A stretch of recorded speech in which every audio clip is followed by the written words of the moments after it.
Түннің бір уағы болса да, Ұлжалғас экран алдынан кетер емес. Алдымен жарты сағаттай тамашаны тамашалады да, сонан ылғи бір шетелдің киноларын қызықтады. Әсіресе бірін-бірі тырдай етіп шешіндіріп, көлдей төсекке жата кеткен екеудің әрекетін көрген соң мазасы кетті. Жүрегі атқақтай соғып, екі беті дуылдады. Алғашқыда осындай иятсыз киноларды неге көрсетеді екен деп ойлаушы еді. Енді тағы да жалғастырса қайтеді екен деген тілегін іштей айтып қалды. Бірақ телевизордың барлық каналын сүзіп шыққанымен ондай көріністі кездестіре алмады. Тізесіне басын қойып, ұйықтап қалған азаматты төсегіне жатқызып, өзі де шамды сөндіріп, қасына жантайды. Бір сәт ұйықтап кеткендей болды да, кенет оянып кетті. Содан таң атқанша кірпігі айқасқан жоқ. Көз алдынан жаңа ғана кинодан көргендері қайтадан тізіліп өтті. Денесі бір сып, бір суынды.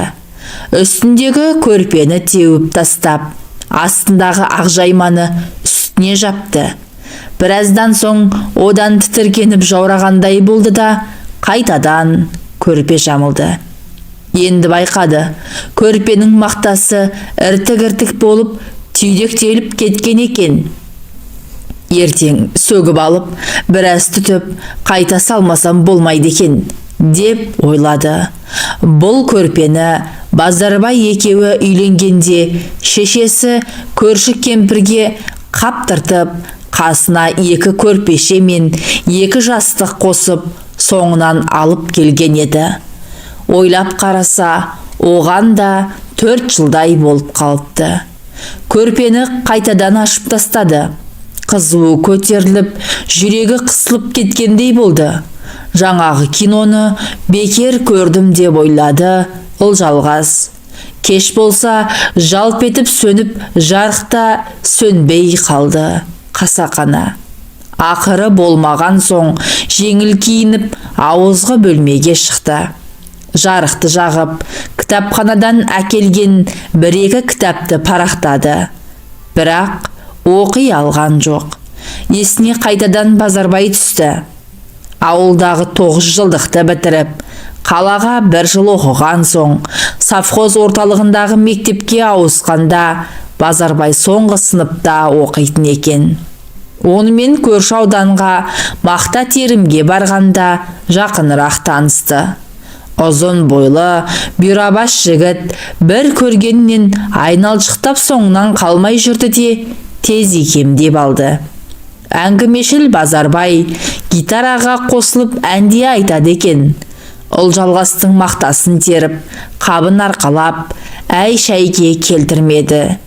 Кеш болса биге сүйреп, одан шығып, мақталыққа қарай қолдыңдап кететінді әдетке айналдырды.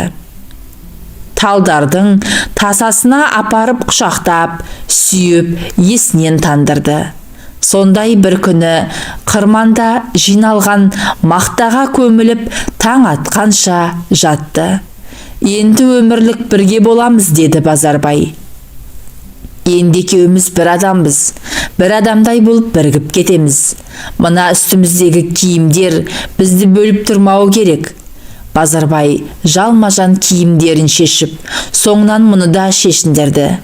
Естісінен айырылғандай болған Ұлжалғастың қарсыласқатын шамасы жоқ еді. Тіпті қарсылық білдіруге ниеттенген де жоқ.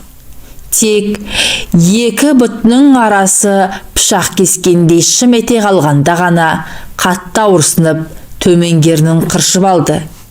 2 айға созылған мақта терім мерзімі зымырап өте шықты.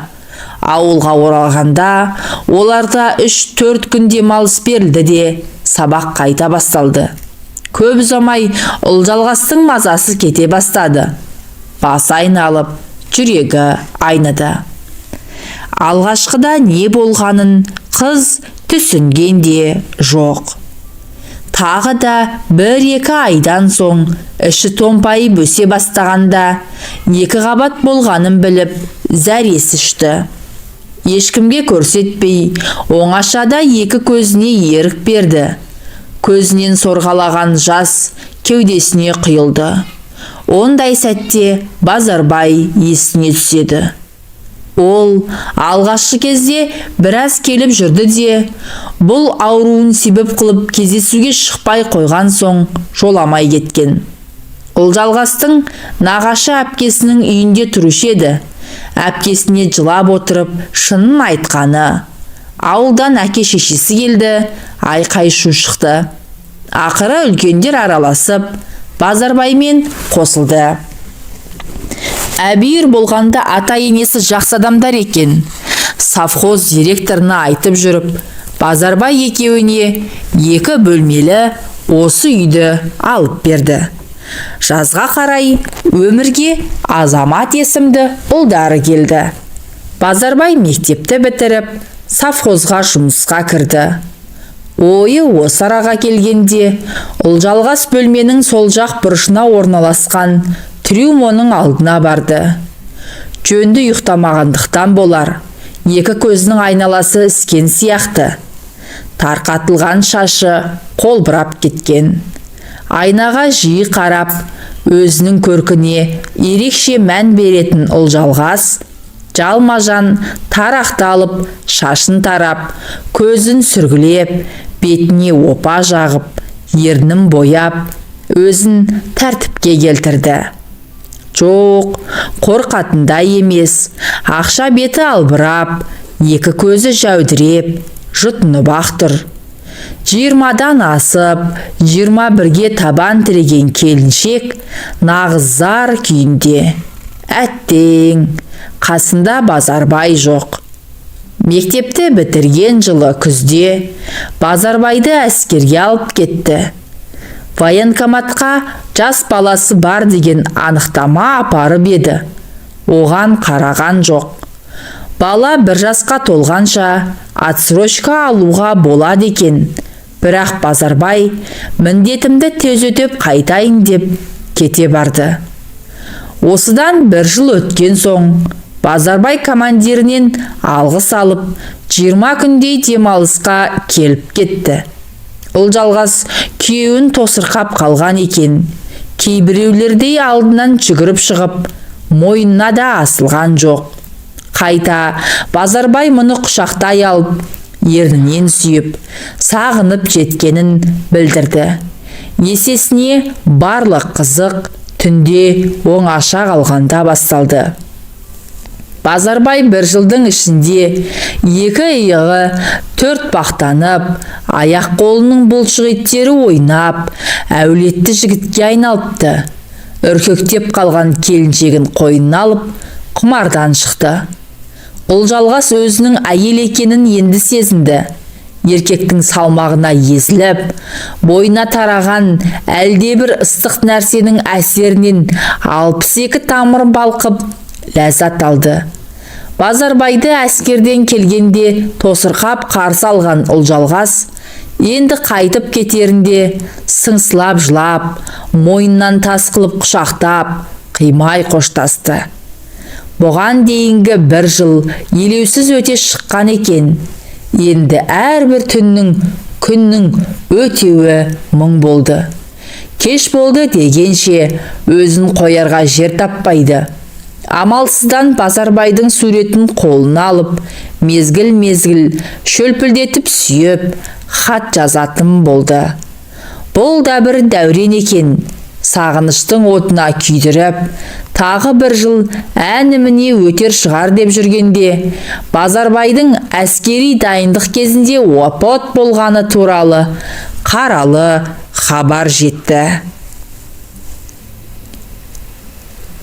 Ұлжалғас күйіп жанып, бір өліп, бір тірілді. Темір табытпен әкелген Базарбайдың денесін сол күйінде ауылдың сыртындағы зиратқа жерледі. Тіпті табытты ашып көрсетпеді де. Естуінше танкінің ішінде жанып кеткен көрінеді. Содан бері 3 жыл өтті. Уақыт емші дегені рас екен.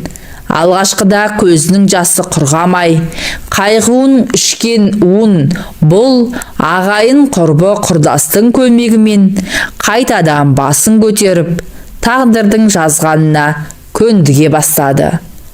Облыс орталығындағы колледжге сырттай оқуға түсіп, қайнатасының көмегімен жұмысқа орналасты. Ұлжалғас таңертеңгі шайын ішіп, азаматты енесіне тастап, жұмысқа келді. Кітапхана алдында Өміржан күтіп тұр екен. Сәлем бердік, деп амандасты. Сен өзі күннен күнге әдем болып бара жатсың ба? Енді қайт дейсің? Саған ұқсап, сөлбірейіп жүре берейін бе? Мен басы бос әйелмін. Еркектердің көзіне түсуім керек дегендей. Өміржан не дерін білмей қалды. Шамасы мұндай жауапты күтпеген болу керек. Есікті ашып екеуі ішке кірді. Өміржан оқыған кітабын өткізіп, кітап сөрелерін ақтарып жүріп, тағы біреуін алды. Оны мұны айтқан болып, сипақтап, біраз жүрді. Ақыры, бүгін кешке қайда боласың? Деп сұрады. Қайда болушы едім? Үйде боламын да, дейді бұл. Немене? Киноға шақырайын деп педің?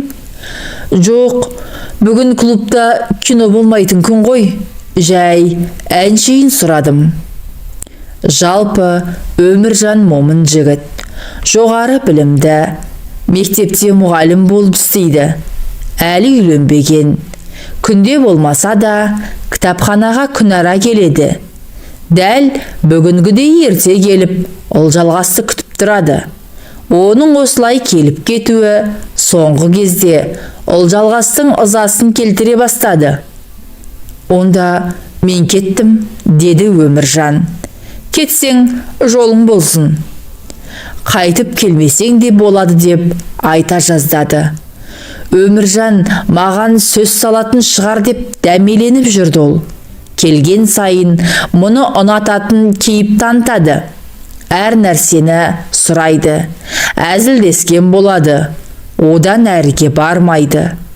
30-ға жақындаған сүрбойдақ мына түрімен әл талай жүретін шығар. Ыстық суығы бірдей әрі-сәрі жүретін осындайларды Ұлжалғастың әкесі Наурыз көже деп атайтын. Сірә Наурыз көженің тегін әрі ыстық болмайтынын меңзесе керек. Кітапханаға біреу қуғандай болып, екі бала кірді.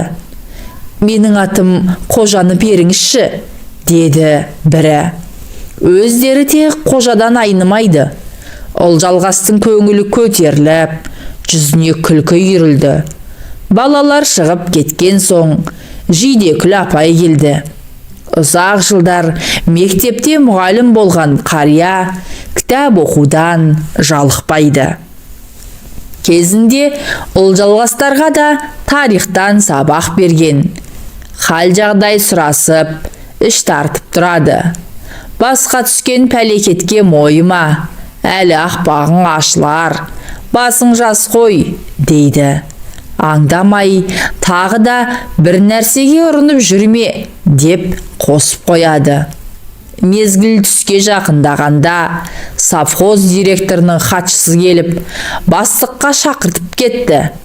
Директор өткенде кітапханаға келіп, кітап қорын көріп, бөлменің сықырлаған еденін басып, байқап, қандай жәрдем керектігін сұрап кеткен.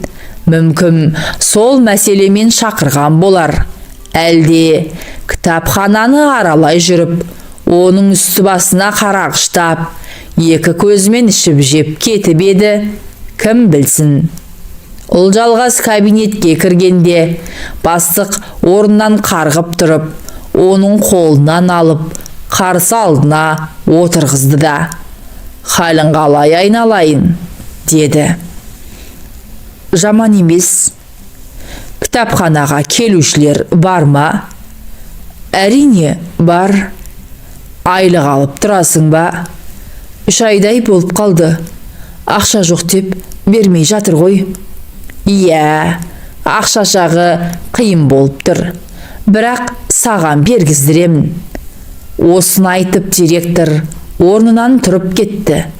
Аяғын жай басып, Ұлжалғастың жанына келді де: саған айтайын дегенім, аудан басшылары кітапхананы жабу туралы тапсырма берді. Балабақшаны, клубты, тіпті медпунктті де жабуға тура келіп тұр. Әрине, саған қиын болатынын түсінемін. Сондықтан, егер мақұл десең, хат жетіп алайын. Түбінде мен қайда болсам, сен қайда боласың. Жалғыз қыдырмаймын, деп тоқ еткізді. Ұлжалғас директордың көкейіндегіні бірден түсінді. Елуді еңсерген қамқоршы көкеге қалай тойтарыс беруді ойлады. Хатшы қызыңыз бар емес пе? Оны босатып жіберейін. Ойланып көрейін, ата-енеме айтайын, деді ол аузына басқа сөз түспей. Директордың кабинетінен шығып, кітапханаға келген соң, келіншекті қалың ойлар қамап алды. Сонда директордың не ойлағаны бар? Мұны өзіне қуыршақ етіп алмақ па? Қаншалықты қамқорлық көрсетпекші? Жоқ, бір қызықтап далаға тастап кетпек пе? Ерегіскенде есебін тауып Өміржанға тиіп алғаны дұрыс па? Қанша дегенмен жоғары білімді мұғалім өлтірмейді ғой. Бірақ соның тірі жанға лайықты бір қылығы жоқ. Еркек болып жарытпас. Соңғы сөзді айтып, Ұлжалғас біраз күліп алды. Кенет көз алдына Оразбай келді.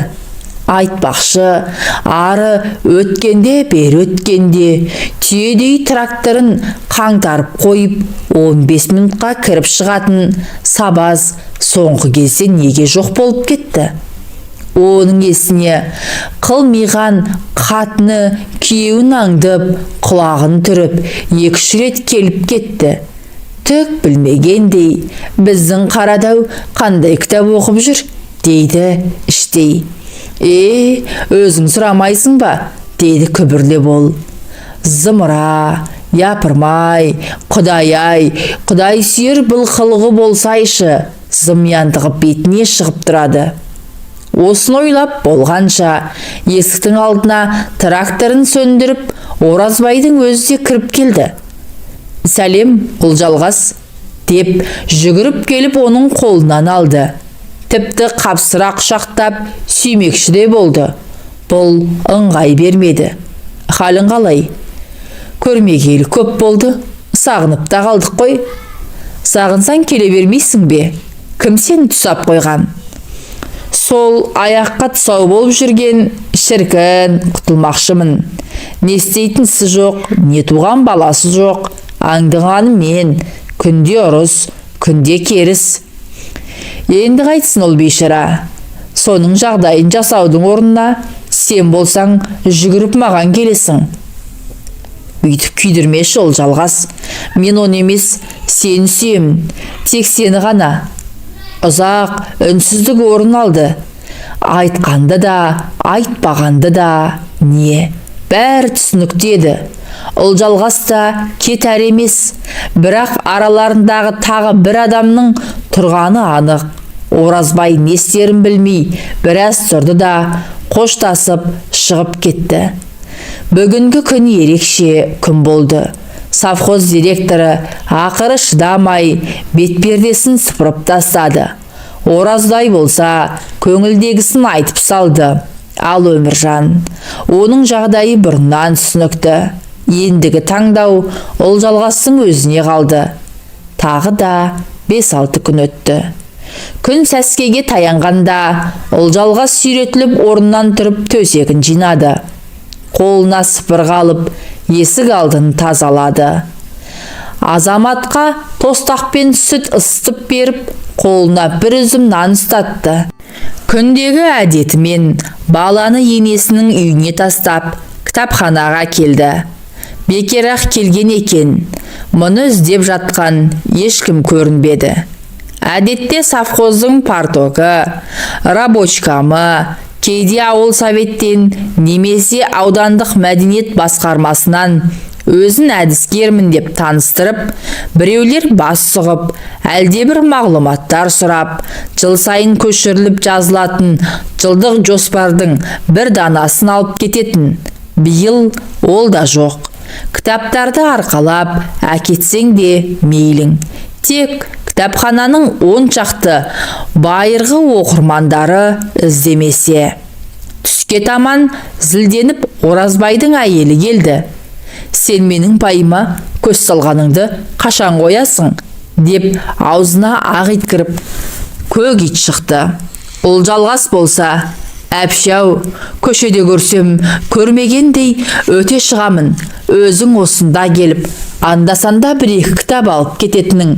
Білесің, маған не дейсің сонда?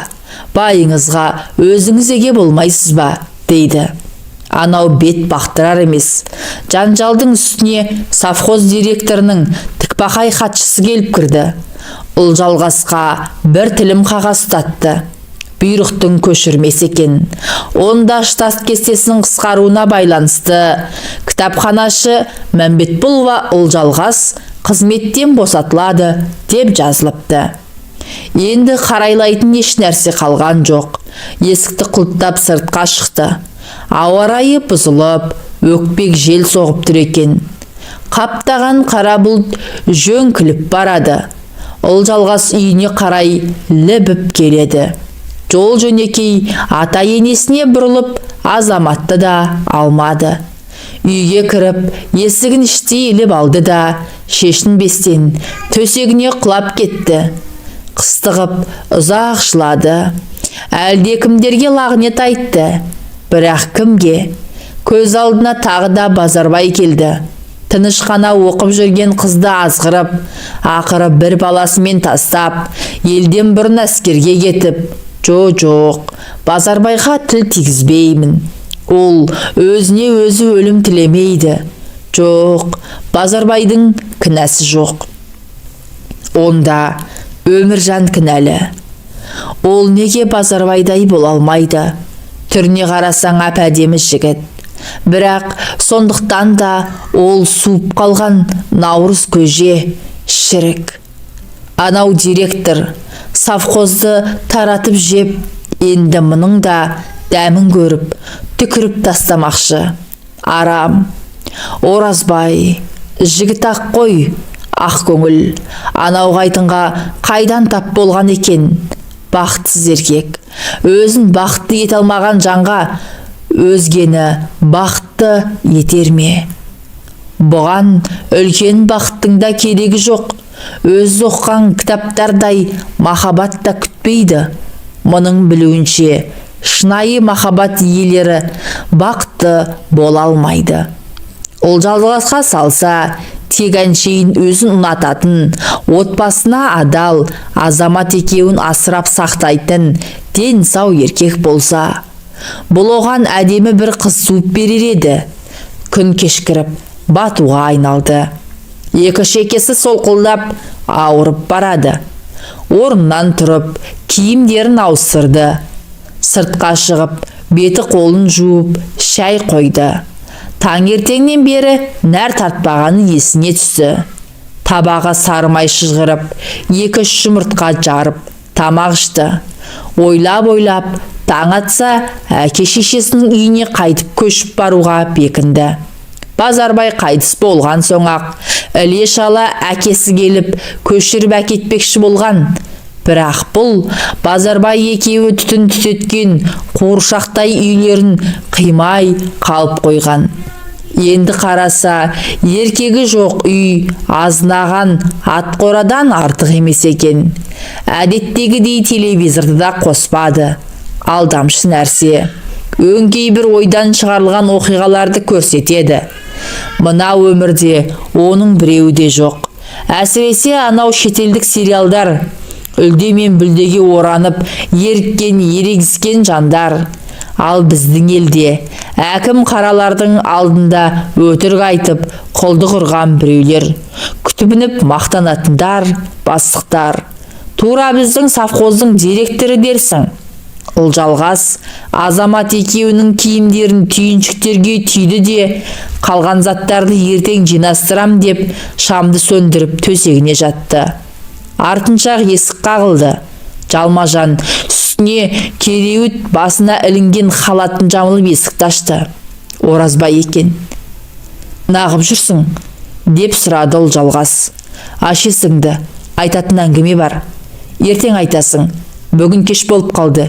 Үйде ешкім жоқ». «Жоқ, ертеңді күте алмаймын. Бүгін айтуым керек. Ашесіңді». Одан сайын қаттырақ қақты. Олжалғастың жүрегі дүрсілдеп кетті. Не істерін білмеді. «Үйіңе қайт, ұят болады. Үйде ешкім жоқ», деді тағы да. Бірақ ешқандай ашу шақыралар емес. «Ашесіңді», деп Оразбай иығымен итеріп қалғанда жіңішке ілгек жұлынып кетіп, сыңғыр етіп еденге түсті. Есік айқара ашылып кетті. Оразбай ішке кіріп, есікті тарс еткізіп жапты да, бүрісіп тұрған Олжалғасты құшақтай алды. «Мен саған келдім», деді алқынып. «Бір жолата келдім». Олжалғастың бетінен, мойнынан, маңдайынан шөлпілдетіп сүйе бастады. Есінен тана жаздап, еркінен айырылған келіншекті құшағына алып, дірілдеген ерніне жабысты. Олжалғастың халаты сыпырылып, жерге түсті. Кенет Оразбай Олжалғасты қаңбақша көтеріп алып, бүйірдегі кереуетке жатқызды да үстіне қона кетті. Екеуі таң атқанша көзілген жоқ. Жан алып жан берісті. Олжалғастың кеудесі қысылып, кейде ауа жетпегендей болды. Бірақ шыдады. Әлсін демдерін алып, әңгімелерін пісірді. Оразбайдың әйелмен қайта-қайта жанжалдасып, ақыры сұраған көрпе төсегін, мал мүлкін бір мәшинеге тиеп, ауылына апарып тастаған бет екен. Енді біраз күн есін жиып, қасына ағасын ертіп, Олжалғастың әкесінен алдынан өтуге бармақшы. «Азаматты қайтеміз?» деді Олжалғас батылсызданып. Ондай жігіт өзіме де керек», деді Оразбай жұлып алғандай. Олжалғастың көзіне бұрқ етіп жас үйірілді.